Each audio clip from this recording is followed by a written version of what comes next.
So my ganache is ready, and remember when we cast, or it's also called slabbed ganache, we need to make sure that we have used tempered chocolate, because we need this to set up nice and firm, because each one of these are going to be hand dipped. They're not going to go inside of a mold. So my peanut butter ganache is ready to go. So I need to set up my caramel rulers. So I have a Silpat. If you don't have a Silpat, you could use plastic wrap. You could use a guitar sheet, whatever it is you had. And these are caramel rulers. And so I'm just going to set these up. These are here really to just maintain equal height to my ganache. So I'm going to put these in. Now each one of these smaller ones sell for about $20. The larger ones are more expensive. If you know anyone who is a welder, sometimes they can make them for you, because it is quite pricey, but they're stainless steel so that they won't rust. Now I'm going to go ahead and put my ganache down.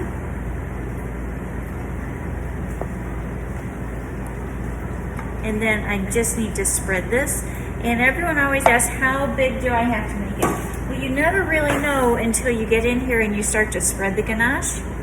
And I want it to go up to the top of the caramel ruler. So you can see right now I don't have enough, so I need to slide my caramel ruler in. And I'm just gonna get it into the nooks and the crannies. Okay, and now I'm gonna take my long ruler and I'm gonna see where I'm at. And you can see I did not get it smooth, so I have to move this in. And I'm almost there. I have one little section that doesn't have enough ganache, so I'm going to move that in. If it goes over the rim, that's okay too. And now I'm going to come this way to make sure I have enough ganache. So you can see this little divot right here needs a little bit more, so I'm going to place this right here. Come back with my ruler. Make sure it's as smooth as I can get it, because when we enrobe this, we don't want any wrinkles to show in our ganache. So I'm just going to move this again just a little bit. And let me smooth it one more time. So I'm going to go side to side.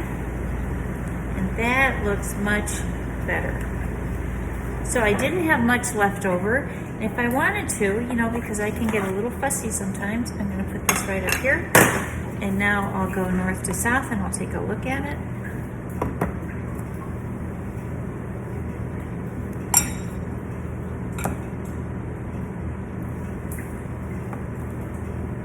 And I think, look at that, I'm good to go. So what I want to do is to prevent a crust from forming on my ganache. So I'm going to take some plastic wrap, and just like we would treat pastry cream, I'm just going to take this, put it right on the surface. Now don't worry if there's some wrinkles, because I can smooth that out. I'm just going to take this, stretch it, and then with my hand I'm just going to rub this. And now this has to set, or remember, when chocolate sets, it's called crystallize. So I need to let this crystallize at least 12 hours. So tomorrow I'm going to come back and I'm going to show you how to do the different cuts to this ganache and how to enrobe correctly. So all I've done right now is make my ganache with my tempered chocolate, put it inside my caramel rulers, got it as smooth as possible, and again I'm going to let this crystallize for about 12 hours, and then we'll come back and we'll cut and we'll start to enrobe. So as promised, here's our ganache. It's 24 hours later and it's nice and firm. But guys, sometimes you might have a ganache that's a bit on the soft side. So I just want to show you how to prep it so that we could go ahead and cut it. So what we would do, it's called pre-enrobing. And when you pre-enrobe, you'll take some of your tempered chocolate, and we're looking to just put a micro thin layer of tempered chocolate down. So you can see that's just about 1/4 cup. I take my offset and I'm just going to put the thinnest layer down. This pre-enrobing will just make it so that I can get clean cuts off the guitar or with my accordion cutter, and so it won't cause the ganache to pick up and to move it all. So if you ever have ganache that's too soft that you can't really pick up, you would do this step called pre-enrobing. And that's as easy as pre-enrobing is, but again, it's very, very thin. You can almost see the ganache through the tempered chocolate. If you go too thin, what's gonna happen when you try to cut it, it's gonna start to splinter and it will ruin our perfect cuts. Now, we're ready to start to cut my ganache. Now, in the PowerPoint you saw there's a couple different ways to cut it. One is with a knife and ruler. We never free-form these cuts because we need each piece of chocolate to be exactly the same size, because when they get put in a box or they're displayed in rows in a confectionery shop, you don't want one bigger than the other. So the first is with a knife and ruler. The second is to cut it with an accordion cutter or the wheel cutter. So I would just take it and I would just run it both directions. The third way is with an individual cutter. So I could take a small round cutter and just stamp out my sizes.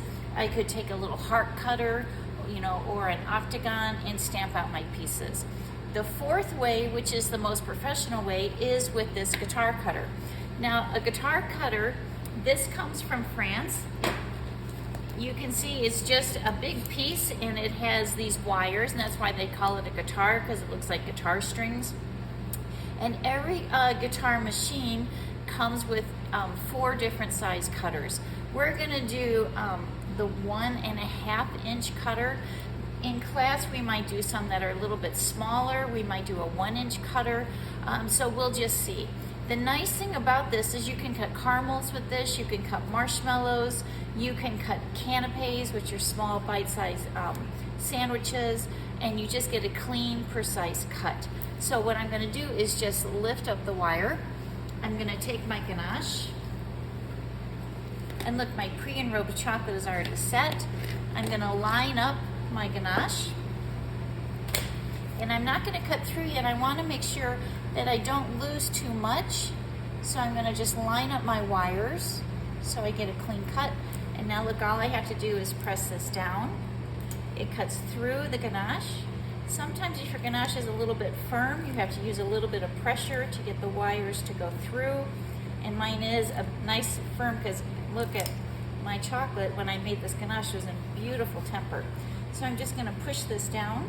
It's almost all the way through. Sometimes it'll go through easier. And that's good. So now what I have to do is pick up and move. I need to move my ganache so that then I can cut it the other direction. So I'm just gonna take this spatula and I'm just gonna swoop under it. That's my culinary term for today, is swoop. I have a little piece, there we go. So I'm just gonna take this board. The ganache will just lift up, and look how nice that is. You can see I lost just a few pieces. Now you could save these scraps and you could remelt them if you're doing a lot of chocolate. I'm just gonna pick this up, lift up my wire cutter, but look what I have. I have some ganache left on my wires. So in order to get clean cuts, you should wipe that off every time. I'm just now gonna go opposite direction.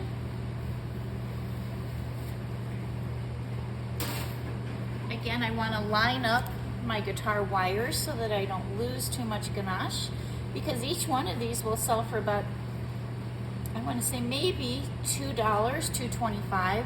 So every time I lose some ganache, I'm losing money. So again, I'm just going to put my wire cutter down, and look, I lost, again, very, very little. And so you can see when these go through, look at the perfect uniform pieces that I'm going to get. Now, these hand cast chocolates, this is where the labor comes in, because look what we've already done. We've made the ganache, we had to let it sit for about 24 hours. We've pre-enrobed, we've cut, and now what we have to do is the real labor part is we have to hand enrobe each one of these. If you start to work for a place that has the fountain and the conveyor belt, you're very lucky, because then all you would do is you just place these chocolates down on the conveyor belt, and it goes through the river of chocolate and it coats the top and the bottom at the same time. Not many places have them unless they're doing thousands and thousands of these. So that's why I want to teach you how to hand dip and how to hand garnish. So I'm just going to take these off of my guitar cutter, move the machine, and then I'll show you how to enrobe these individual pieces. So we're ready to go. I've already checked my chocolate for temper and I'm good.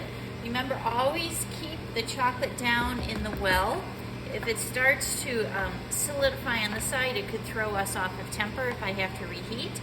So I have my dipping fork, and you notice I have kind of bent my dipping fork.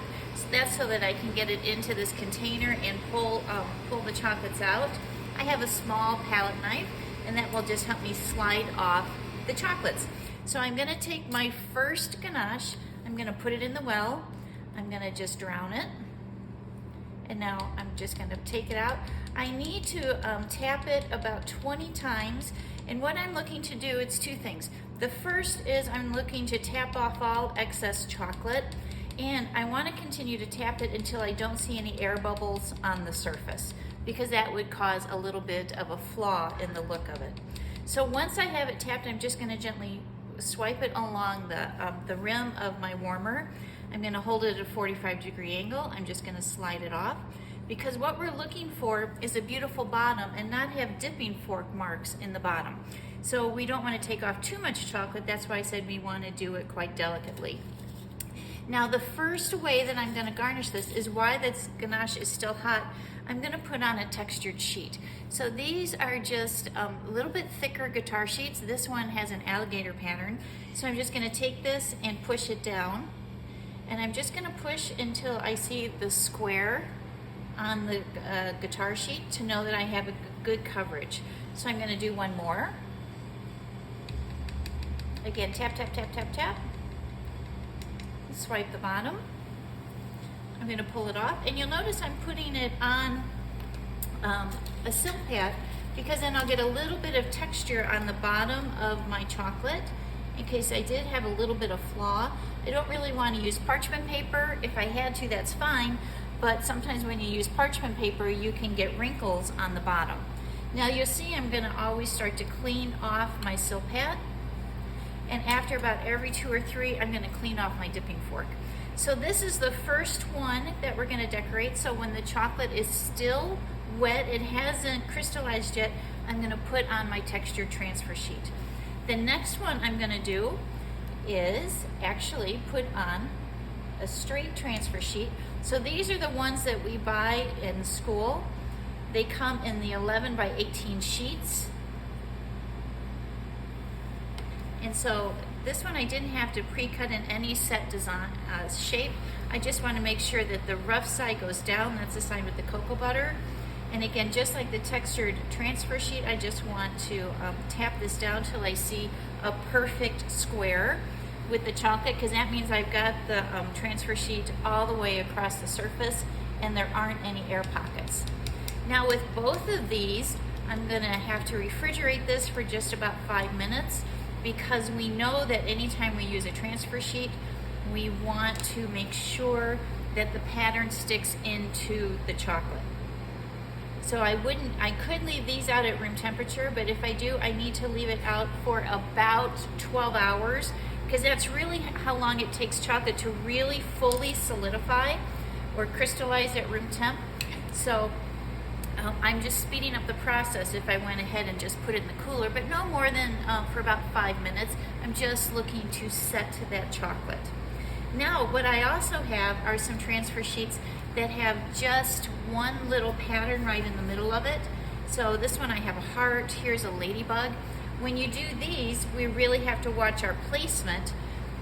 With this guy, we didn't have to, because the pattern took up the whole piece of ganache.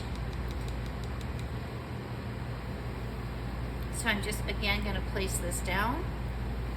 Now, if I want this to go right in the middle, I have to line it up. And again, press it down. Again, though, till I see the square of the chocolate to go through it. If I want the ladybug to go in one corner, which would be nice too, again, I just have to really watch the placement.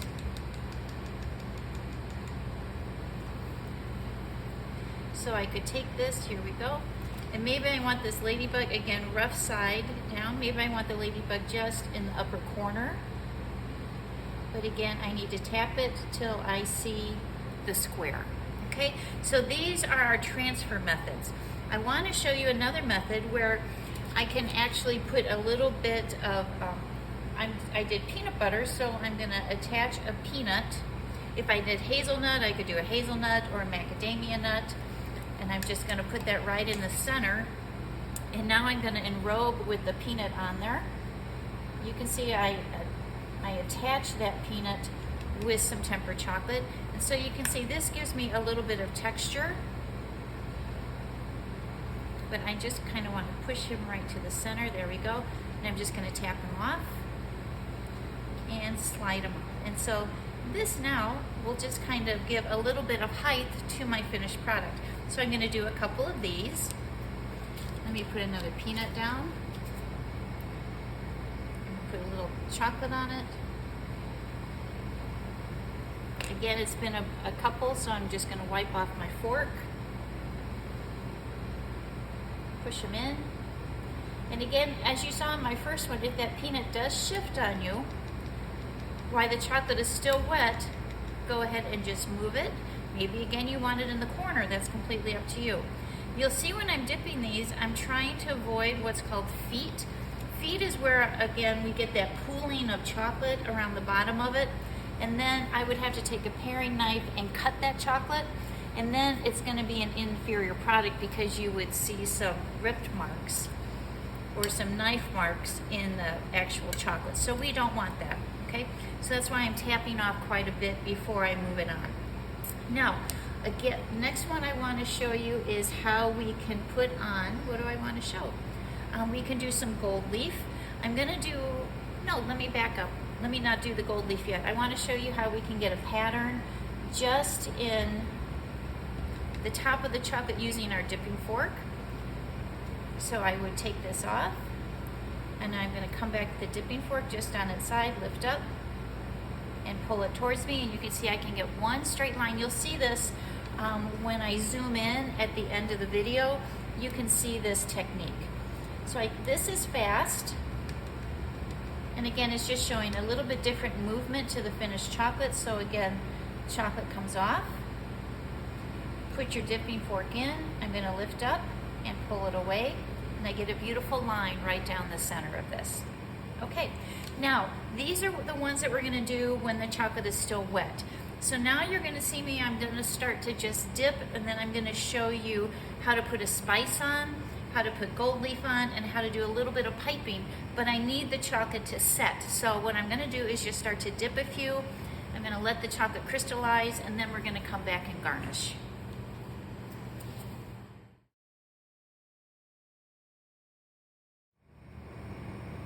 So let's go ahead and finish these. I want to show you the first way, and this is called striping. We did this when we did our petit four glacé also. The key, again, is the chocolate that you work with has to be in temper, so check that. The second thing is make sure the opening on the pastry tip is as small as possible so that it looks quite delicate. Now hopefully, I'm not sure because it's chocolate on chocolate, you could do a milk chocolate on this, you could do a white chocolate. I'm going the same colors so that it looks a little bit more classic. But when you do this, start off with the chocolate and then just go back and forth. You never want to start on the chocolate because if it has a little bit of a clump to it, you don't want any drip marks on your chocolate. So again, I'm just going back and forth. So this is kind of repeat technique for us. Next, what we can do is we can add some spices. So in my sifter, I have 5 spice because I thought that would go nice with peanut butter. So I'm going to go at a diagonal. So my chocolate is crystallized, so I'm just going to put on a little bit of a template so that I get a clean cut. And then I just put my spice down, and you can see it has a beautiful line to it. Now you might wonder, why do I have to wait until the chocolate is completely set or crystallized to do that? If the chocolate was still wet, I would end up with the spice absorbing into the chocolate. So chocolate needs to completely crystallize before we can add any type of spices. I could have had done some chopped nuts on here. If I did chop nuts on the top, the chocolate would still have to be a little bit tacky. So I just wanted to show you some ways to do it when the chocolate is dry. And then of course we have gold leaf and silver leaf. And I know sometimes you guys tease me because you're like, oh chef, here comes the gold leaf again. But gold leaf is such a standard in the industry, and people are, even after all this time, people are just so impressed with it. So once the chocolate is set, you could do this when the chocolate is still a little bit wet, but remember gold leaf sticks to everything. So I'm just gonna take a little bit and I'm gonna place it on my chocolate. I don't wanna overdo it with the gold leaf. So just one little piece, or again, you can put some silver leaf down. Oh, look at that big piece. That just goes against everything I said, so I'm gonna try to break that off and save this gold leaf. And if I can't, guess what? Someone gets a bonus piece, so I'll put a little bit more on this guy. Okay, so what we've learned is first, I had a low battery. What we learned first of all is that 1, we have to make the ganache with tempered chocolate. 2, we have to pre-enrobe after the chocolate has set for about 12 to 24 hours. We pre-enrobe in case the ganache is quite cool. Okay, so so here's our finished chocolates. So you can see first technique is where we drew the line with our dipping fork. So we just did, after we enrobed it, we put the fork in, we lifted it up and moved it off the chocolate. Here's our gold leaf. We have our individual transfer sheet. You can see we have our 5 spice. Here's our green transfer sheet. You can see here is our striping, the ladybugs, the peanuts on the top, and there's our textured sheets. So just in a quick review, what we learned is we have to make the ganache with tempered chocolate so that it sets up firm. If it does not, maybe you had too much flavoring in there, we pre-enrobe with tempered chocolate, and that was just about a 1/16 of an inch of chocolate went down. And then we used the wire cutter to make our cuts. Remember, you can use 4 different things. You could use an individual cutter, you could use the guitar, you could use the wheel cutter, or you could use a knife and a ruler. So we cut them, we individually dipped them, we tapped and to get the excess chocolate off and to pop any air bubbles, and then we did our garnishes.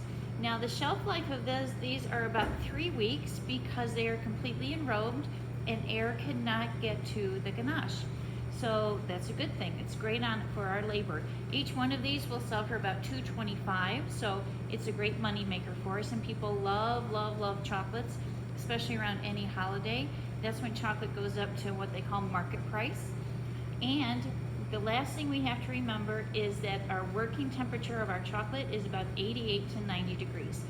So this is what we're gonna do. You're gonna do 1 flavor, and then you're gonna decorate it in these 1, 2, 3, 4, 5, 6, 7, 8 different patterns. So it should be a great day for us.